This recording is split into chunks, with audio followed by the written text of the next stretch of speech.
I'm Mary, 32 years old, living in the state of Oregon. Last week, I bought an old house in the suburbs for $3,600, the last of my savings after 8 years working in customer service. The house was run down, with cracked roof tiles, peeling walls, and a backyard full of weeds. But it was mine, fully under my name, no loans, no one else's say. But when I told my family, all they heard was, I didn't transfer $12,000 to fund my sister Vanessa's soul replenishing retreat to Sedona, Arizona. That day we were gathered around the dinner table at my parents' house in Eugene. The roast chicken was dry, the white wine overly sweet, and the air thick with unspoken expectations I'd grown used to. My mother, Eleanor, was going on and on about the benefits of a 2-week meditation retreat to restore spiritual energy. Every eye turned to Vanessa, my 27-year-old sister who'd dropped out of college and now called herself a certified holistic life coach. $12,000 is nothing compared to everything she's done for this family, my mother said, her voice syrupy sweet. Vanessa gave a soft nod and sipped her wine, as if she were a priestess blessing the meal. My father, Ronald, turned to me. His expression wasn't harsh, but it was cold and resolute. You said you transferred the money last week. Why haven't we seen it? I set my fork down, trying to keep my voice steady. I'm not transferring it. I bought a house. The room went silent. The clinking of cutlery stopped. Vanessa froze mid-sip. My mother furrowed her brow, and my father narrowed his eyes. A house? My mother repeated, each word deliberate, like she couldn't believe what she was hearing. Yes, an old house in Grants Pass. It needs a lot of work, but I'll fix it myself. At least I'll have my own space. Vanessa let out a short laugh and shook her head. You really spent all your savings on a dump while I'm trying to heal. Never asked for my input, I replied. And I never agreed, I just didn't say no out loud. My mother set her wineglass down with a sharp clink. So you've chosen poverty over supporting your family? You're separating yourself, Mary. I opened my mouth to speak, but my father raised his hand, cutting me off. If you want your own path, then walk it completely. Don't expect anything more from this family. I sat there, heart pounding, throat dry.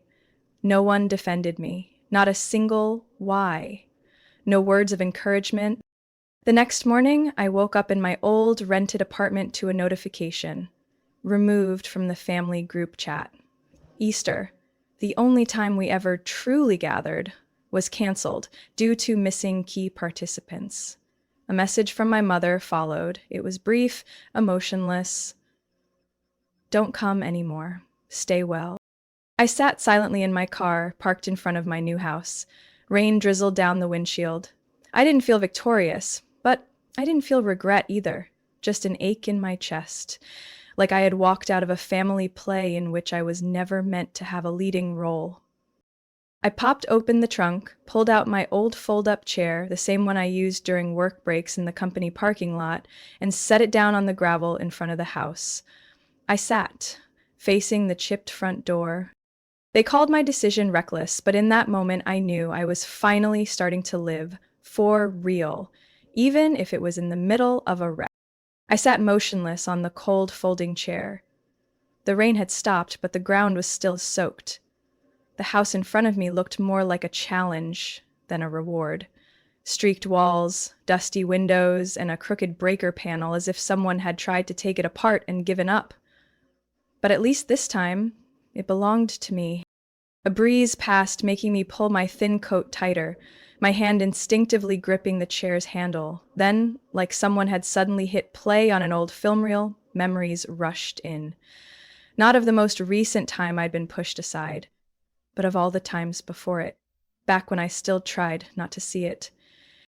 When I was 10, on my birthday, I made my own sandwiches to bring to school. My mom said she was busy meeting with Vanessa's gifted piano teacher.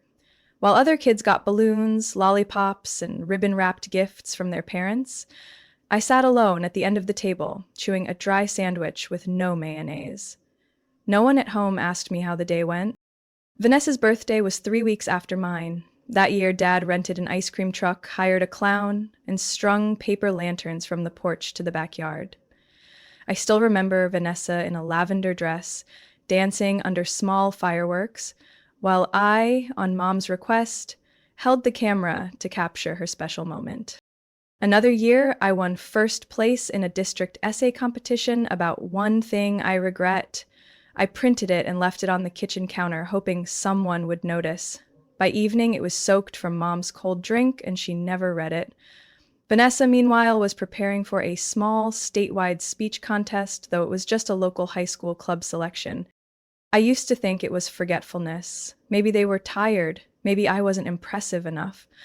But by the time I was 16 and invited to speak at graduation for having the highest GPA in class, and the entire family still chose to attend Vanessa's regional dance showcase in Seattle, I knew it was no accident. I don't hate my sister, but there are things she always had: admiration, preference, forgiveness, that I could never reach. When Vanessa placed third in a charity cooking contest, the family threw a backyard BBQ to celebrate. When I got into the honors program at the University of Oregon, my mom simply said, "Hope you can manage tuition so it doesn't mess up our financial plans." The only time I truly snapped was at 21. Vanessa accidentally set fire to the research notes I had worked on for 3 months. I yelled. She cried. And my mom, she didn't ask what happened, didn't even glance my way. She just held Vanessa and said, "She's sensitive. Don't scare her." That sentence sliced through me like a blade. I remember walking outside, sitting in the car with the fan on for an hour, tears running down my collar. And I didn't even bother wiping them. Sitting in front of this broken down house now, I asked myself, what exactly had I been waiting for all these years? A word of recognition? A hug? One moment where someone would choose me over her? Nothing. And maybe there was never any intention to offer it. Something in me shut down during that dinner when my father said, "If you want your own path, don't expect anything from this family." It wasn't a punishment, it was confirmation that I didn't belong there, that I could disappear, and life would go on as if I never existed. I reached into my coat pocket, opened an old text from Mom. "Don't come anymore, stay well." And I didn't delete it. I didn't reply. I just sat there, my hand gripping the chair so tightly my fingertips turned white. The only warmth I had left was the thought, if I ever truly had a place in that home, I wouldn't have to rebuild my life from scratch. The old brick house in front of me smelled of mildew, the walls worn, the door creaking at every shift. But at least it didn't pretend. It was broken and it was honest about it, unlike my family. I moved into my new house on a windy Wednesday afternoon, carrying exactly 3 bags, an old mattress, a ceramic tea set I bought while working at a bookstore, and 1 cardboard box filled with documents, journals, and letters from my college years. Among them were a few unsent drafts, angry paragraphs written to my mom, my dad, then crumpled and stuffed into the bottom of the box. I hadn't installed the power yet, hadn't sealed the windows against the wind when my phone buzzed. The screen lit up with a name. Aunt Dolores. I froze. Dolores? My dad's younger sister lived nearly a 3-hour drive away in Medford. She'd lived alone her whole life, ran a small, handcrafted decor shop, and raised 3 fat cats. She was the only one in the extended family who had ever stood quietly in my corner during those countless family conflicts. Through a glance, a shoulder pat, a silent presence. I hesitated for a few seconds, then picked up. "Mary? It's me. Dolores?" "I know. Hi, Aunt." Her voice wasn't warm, nor was it cold, just steady, no small talk. "I heard. Your mother called, said you were impulsive, destroying the family atmosphere and leading yourself into a dead end." I let out a dry laugh. "That sounds familiar. Same words they used when I chose sociology instead of economics." "Mm-hmm," she replied briefly, pausing. "I didn't call to tell you to go back. I don't think you did anything wrong. I just want you to stop hoping that someday someone in this family will see their mistake, Because they won't. I said nothing. Wind slipped through the crack behind me, pressing my shirt to my back. Mary, she continued, they don't hate you. They just don't know how to deal with you. You've always been the one who refuses to play along. You won't pretend to be pleased, won't bend just to keep things smooth. So they chose the simpler route. Pick the one who's easier to praise, easier to mold, easier to control. You mean Vanessa? Yes. I'm not saying she has no value, but her value lies in being agreeable, not capable. You're the opposite. You make them feel insecure. I bit my lip. That hit like a needle through a thin layer of scar tissue. I'm calling so you'll remember one thing. Her voice softened. Someday they'll come to you. When Vanessa's in trouble, when they need a place to stay, need money, need someone to take the fall, they won't come out of love, Mary. They'll come out of convenience. I gripped my phone tighter. Each word pierced the thin hope I had stubbornly held on to. So, what should I do when that day comes? Remember today, she said slowly. Remember how it feels to be cut out of dinner for not playing along. Remember your name being erased from the family group chat. Remember standing in front of a crumbling house and feeling more at peace than you ever did with them. Hold on to that, because when the time comes, you'll need clarity more than kindness. Silence stretched. I could faintly hear a cat meowing on her end of the line. Thanks, Aunt, I said quietly. I thought maybe it was just me. Don't be naive, Mary. Anyone who survived a family built on favoritism knows blood doesn't always bond. Sometimes it bleeds you dry. We didn't say much else. She just told me to call if I ever needed anything, then hung up. I sat in the dark, heart tangled. One thought echoed in my head. They will come back, not to love me, but to use me. I turned on my phone's flashlight, stepped into the kitchen, and opened the toolbox. I started tightening each outlet, sealing window edges, checking the gas line. Not because I believed anyone would show up to help tomorrow, but because I understood now. This house, this life, is something I have to protect with my own hands. If I let go, they'd make me their backup plan for their own failures again. The wind howled through the roofline again, but this time I didn't shiver. I just recalled Aunt's voice. Don't forget today, Mary. Memory is the only thing that'll keep you alive next time. And next time, I knew it would come. I was on my knees, scrubbing the kitchen floor with a damp cloth, the smell of cleaner still sharp in the air, even though the window had been open since morning, when I heard a knock. 3 sharp raps. Short and precise. Not like the postman, and definitely not a neighbor. Wiping my hands on my jeans, I walked to the porch. Through the dusty curtain, I recognized a silhouette I didn't expect to see again so soon. Vanessa. She stood at the door, looking too polished for the setting. A beige trench coat, hair tied in a neat bun, a limited edition Louis Vuitton bag in hand, and high leather boots that clearly weren't made for my uneven, muddy driveway.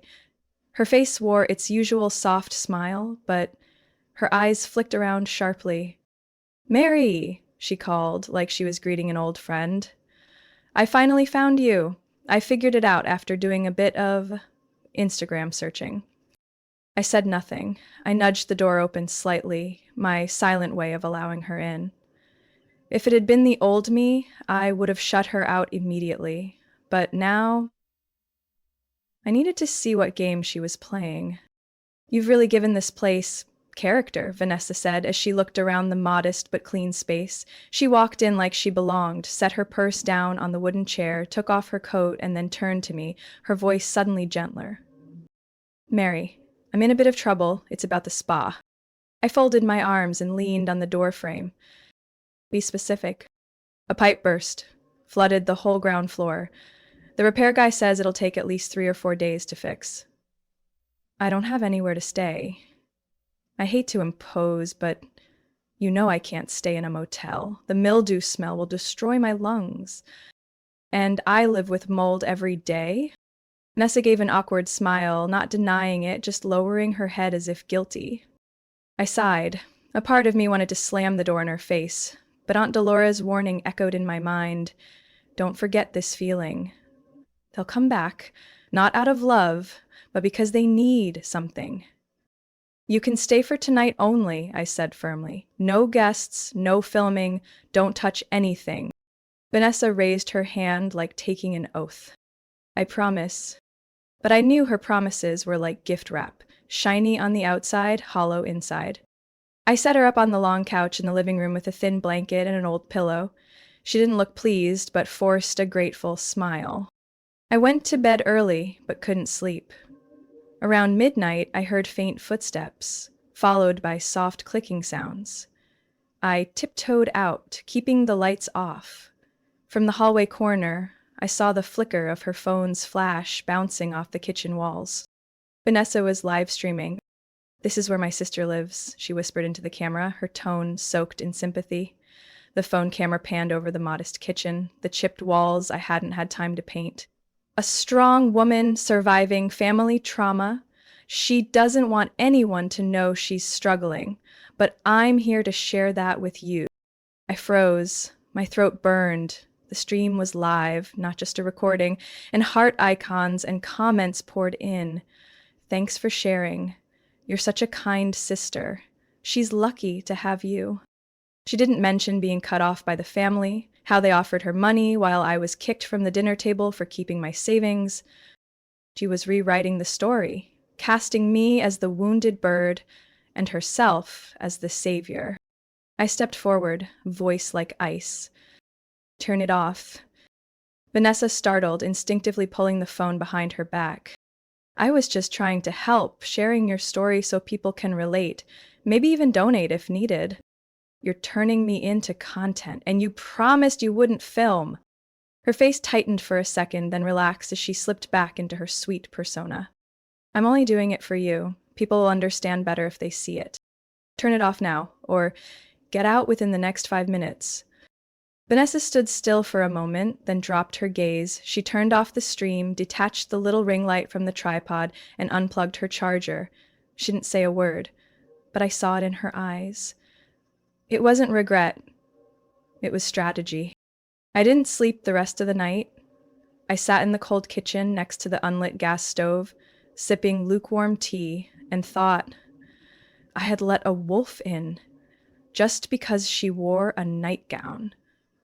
The next morning, I woke up to the sound of giggles coming from the living room. Early sunlight slipped through the dusty window slats and shone directly on a ring light I didn't remember ever owning. The unease from last night returned instantly, like a sharp chill slicing through my chest. I stepped out barefoot, the cold wooden floor grounding me with every step, a reminder that this was my home. Vanessa sat cross-legged on the only usable chair in the living room. Behind her, the peeling wall I hadn't yet repainted. She wore a cream-colored cardigan styled perfectly with a silk scarf, her makeup subtle and her smile ready for camera. Her phone was mounted on a tripod, live stream already in session. Good morning, my angels. Today I want to share a little glimpse into the truly humble life of my older sister. She said in a voice soft as morning dew, then turned the camera toward my rusty fridge and the sink that still had no hot water. This is where she's been living for the past few months, a space that needs love, that needs healing. I know it might look rough, but don't judge by appearances. She paused, looked directly into the lens. Judge by the pain. That line hit me like a slap. I stepped forward, voice low and sharp. What the hell are you doing? Vanessa jumped, but quickly turned the camera away. Mary, I'm just trying to spread some empathy. This is the truth, right? It's your house. People have a right to know. Know what? That I'm living in my own house, not begging anyone for help. That you, the one who once called me selfish, are now using someone else's hardship for clicks. She awkwardly ended the live stream and set the phone down, but not an ounce of remorse crossed her face, only calculation. I didn't do anything wrong, just shared the reality, she shrugged, and honestly, it's helping. 3 hours later, I found out she had created a GoFundMe campaign. Title, Help My Sister Escape Poverty. The cover photo? Me crouched on the kitchen floor after sealing the pipes, hair a mess, grease on my hands. Subtitle: After family trauma, my sister lives in harsh conditions. Help her find the light again. My hands shook as I clicked View Details. Total raised $17,800. Recipient: Vanessa Nolan, Wellness Coach, LLC. Not one line said I didn't consent, not a single word mentioned I had no idea, and certainly no sign the money would ever reach me. I went back to my room, shut the door, fury boiling. It wasn't just betrayal, it was being made a public joke. In front of thousands of strangers, I was now a pitiful subject. The poverty-stricken sister someone needed to rescue. I opened my phone and replayed the live stream she'd posted earlier that morning. In the video, Vanessa said, voice trembling like a stage actor, "Some people stay silent because they're used to suffering, but we can't let them stay invisible. She's my blood and I can't just stand by." In the comments below, hundreds expressed sympathy, sent money, thanked her for being brave enough to speak up. And me? I became the unwilling side character in a pity performance she scripted and starred in. I didn't speak, I didn't cry, I didn't scream. I just sat there, the screen's glow lighting my face like the cold light of an operating room, revealing every contour of disappointment. Vanessa walked in holding a green smoothie. "I'm doing something good for you," she said. "Maybe. You just don't see it yet. But you'll be grateful someday." I looked at her, silent, and for the first time in my life, I no longer saw a relative. I saw a stranger, with a face borrowed from my memories, but a soul I didn't recognize. One thing was clear: not a single word from her was true, and not a single dollar from that fund was meant for me. I started saving everything, every live stream clip, every photo, every line of text in the GoFundMe campaign Vanessa built, from fake tears and borrowed compassion. I didn't say a word to her for 3 days after I found out, but each night, while she slept soundly on the couch with a sheet mask on and lavender candles flickering, I opened my laptop, saved screenshots, time-stamped everything, and logged the list of donors. I'm not a lawyer, but I know what fraud looks like. On Tuesday afternoon, my phone buzzed once in the quiet, a message from an unknown account. "Hi Mary, I'm Alyssa Park, a certified paralegal in the state of Oregon. I came across a GoFundMe campaign under your name, but the funds are going to someone else. Would you like to talk?" I read that message 7 times, not because I doubted it, but because out of hundreds of comments praising Vanessa, out of dozens accusing me of being too prideful to accept help, this was the first time someone saw the truth.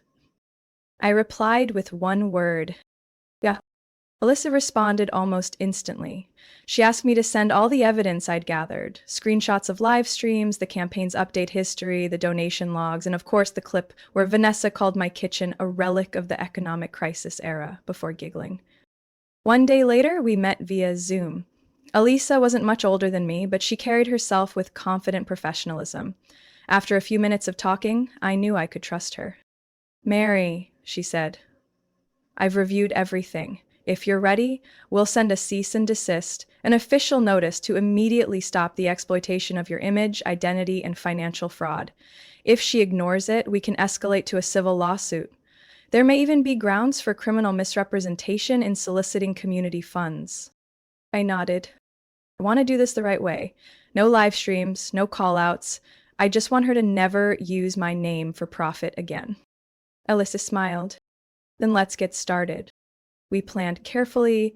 I didn't tell Vanessa that I knew. I didn't turn off the lights when she filmed.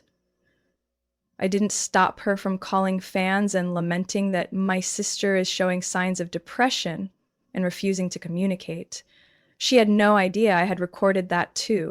3 days later, Vanessa announced a major online event, Live Community Talk, Family and Healing. She promised to share the most touching story she'd ever told. And, as always, she cast herself as the hero of her self-painted masterpiece. Alyssa sent the cease and desist right as the live stream began. I didn't watch the event live. I sat in the kitchen, sipping hot tea, staring at the message on my screen. Delivered, signed at 6:04 p.m. By evening, Twitter exploded. A clip went viral.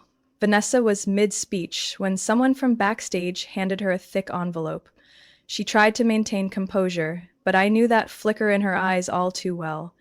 That tiny tremble when she got caught. Her hands shook as she opened the letter, eyes scanning each line. Then, a black screen. The live stream cut off abruptly. No outro, no explanation, just silence. That same night, clipped videos flooded Reddit and TikTok. Vanessa served with a cease and desist live on camera. Someone just ended the community healing career of this influencer sister. An anonymous account posted a screenshot of the GoFundMe page and quoted the platform's terms. The beneficiary must be clearly identified as the recipient. The name Mary started appearing all over the threads, this time not as a figure of pity, but as someone standing up for her dignity. I still said nothing. I didn't post, didn't argue, didn't go live to explain.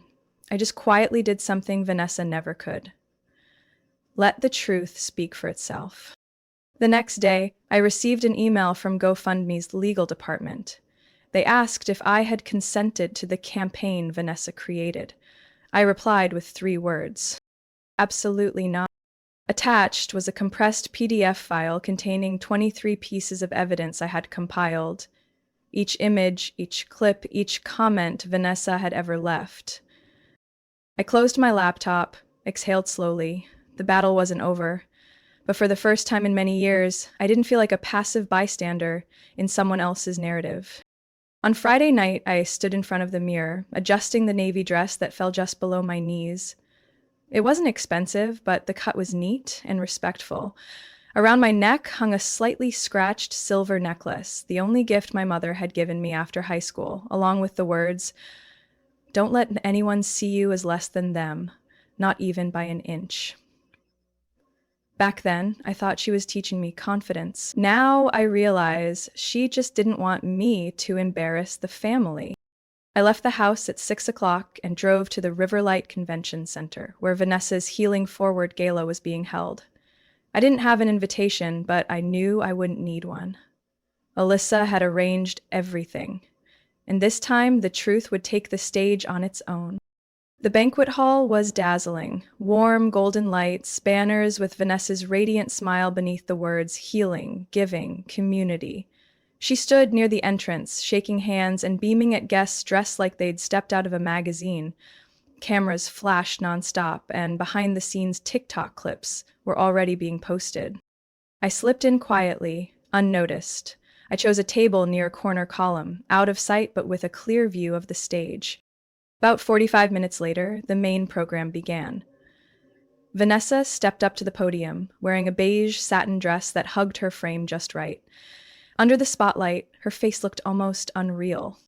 "Thank you all for being here tonight," she began, her voice honey-sweet. "We're not just fundraising. We're creating a wave of healing that ripples through the community. And as with any journey, family is the heart of it all." I took a sip of water and waited. Behind her, the giant screen lit up. Originally meant to show a slideshow of people helped by her GoFundMe campaign, the first 3 slides showed smiling children, a community garden, and the words, "Hope begins at home." Then came the 4th image. It was a screenshot of a private message exchange between Vanessa and her assistant, Christy. "Vanessa, let her rot in that dump. We'll get enough donations." Christy, "Does she know?" Vanessa, "She doesn't need to. Quiet works better. Pity is the best tool for engagement." A murmur spread through the hall. Someone near my table whispered, "What the hell? Did she write that?" On screen, the messages continued. Another line came into focus. "Vanessa, add the hashtag reborn from ruins to the caption. Blur the cracked floor. It'll look more tragic." No one said a word. The stage lights stayed bright. Vanessa stood frozen, staring at the screen behind her like she couldn't believe she was being exposed, publicly. The camera flashed, then another. The whole room felt like it cracked under the pressure of silence. I stood, not yet stepping forward, when a voice rang out from the head table. "That's enough." Aunt Dolores, in a deep green blazer, stood up, face calm, eyes sharp. I'm Dolores Graham, Mary's aunt, the woman being used tonight as a tool for profit. Vanessa tried to raise a hand to stop her, but no one was looking at her anymore. I used to think silence was the right choice, that every family had its issues. But now I understand. Some things cannot be swallowed, cannot be forgiven with flowery apologies. The spotlight shifted to my aunt. The camera flashes exploded. We cannot talk about healing when the one leading it built her platform on someone else's pain. I stood frozen, throat tight, and I choose to stand with the truth. I stand with Mary. The applause started small, but spread quickly across the room. People who just smiled at Vanessa now pulled out their phones, recording, whispering. Some got up and walked away from their tables, visibly unsettled. Vanessa remained on stage, pale as a ghost. The sweet voice was gone, the composed demeanor vanished. All that was left was panic, raw and smeared beneath mascara that had begun to run. She rushed off stage, her dress catching on a table leg, toppling a flower arrangement in her path. I didn't follow her. I just stood beside Aunt Dolores, my chest light, like I'd finally set down a boulder I'd been carrying for years. That night, social media exploded with clips exposing the healing guru, tagged with Vanessa exposed, healing at what cost, and Mary deserves better. Morning light broke through after last night's rain, and a few drops still clung to my porch roof. I set the newly planted sage pot on the windowsill, the scent of damp soil and mint drifting gently in the breeze. The walls that used to peel have now been painted in a soft yellow I chose after 3 nights of indecision. The kitchen, once the centerpiece of Vanessa's pity campaign, now held thrifted baking tools and a hand-embroidered towel from Aunt Dolores, gifted on my official rebirth day. Rebirth sounds poetic, but really it just started with me doing one small thing at a time, replacing light bulbs, mounting cabinets, digging up the old garden. There was no one left demanding I explain every decision, no one casting me as the shadow behind someone else's fake spotlight, and absolutely no one turning my pain into their stage. Each morning, I brew coffee, turn on the jazz station, and sit on the porch with whatever book I feel like reading, something I used to put off out of guilt for daring to live just for myself. The neighbors have started stopping by more. Miss Janelle from house number 14 often brings over warm apple pie in exchange for tomato seeds. The kids on the block love drawing with chalk on the sidewalk in front of my yard. They draw suns, hearts, even portraits of my cat, though I've never owned one. One Saturday morning, as I was dusting the window, my phone buzzed. I didn't need to check to know who it was, but I opened it anyway, just to be sure.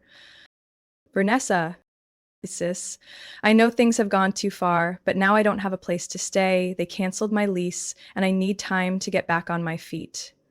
I don't want to be a burden, just a few days. I'm sorry. No mention of that night. No word about the tens of thousands of dollars from GoFundMe that vanished. Not a single line acknowledging what she said, what she did. How she stripped me of dignity, privacy, and my belief in what family was supposed to mean. I wasn't angry. I wasn't glad either. I just felt quiet. I set the phone down on the table, poured more coffee into the ceramic mug I'd bought from a garage sale, and stepped out onto the porch. In front of my house, 3 kids were writing something large on the sidewalk with pastel chalk. I watched from a distance as they laughed and fought over the yellow and sky blue pieces. A curly-maged girl turned, waved at me. "Miss Mary, do you think this line looks nice?" I walked over and knelt to read it. The letters were a little wobbly, some misspelled, but still they tightened something in my chest. "You are not invisible anymore." I laughed and gently patted her head. "I love it, I really do." I walked back inside, picked up my phone, and typed a simple reply. "No, you're not coming in, and don't come back." I hit send, then block the number. No trembling hands, no regrets. Because I understood now, forgiveness doesn't mean letting someone continue to destroy what's left. And loving yourself doesn't mean being cruel. It means setting the boundary where harm is no longer allowed to return. 10 minutes later, the doorbell rang again. I figured it was Miss Janelle with cinnamon rolls, but it turned out to be Aunt Dolores holding a pot of purple lavender and a small wooden frame. I thought this might go well by your front door, she said, her eyes shining with pride. I opened the frame. Inside was a photo of me, smiling, a real smile, not forced, the day we stood on the porch together after hanging the new house number sign. Below the photo, in her handwriting, it read, "You built it, you live it, you own it." I nodded. This $3,600 house was no longer the dump someone once used to exploit me. It was the foundation I laid down myself, not for anyone's approval, but so I could exist, whole, without conditions. And for the first time in my life, I knew with certainty I no longer needed anyone's permission to call this place home. My story isn't just about an old house. It's about reclaiming my voice and my right to live on my own terms after years of being overlooked and used. What I've learned is this. Sometimes you have to walk away from those who always demand sacrifice but never offer fairness. No one gets to define your worth by the pain they've caused. When you dare to rebuild from the rubble with your own hands, you don't just create a home, you build a whole new life that you truly deserve. What do you think about how Mary stood up to her family and took back control of her life? Share your thoughts in the comments below. And don't forget to follow the channel so you don't miss more inspiring stories about life and family.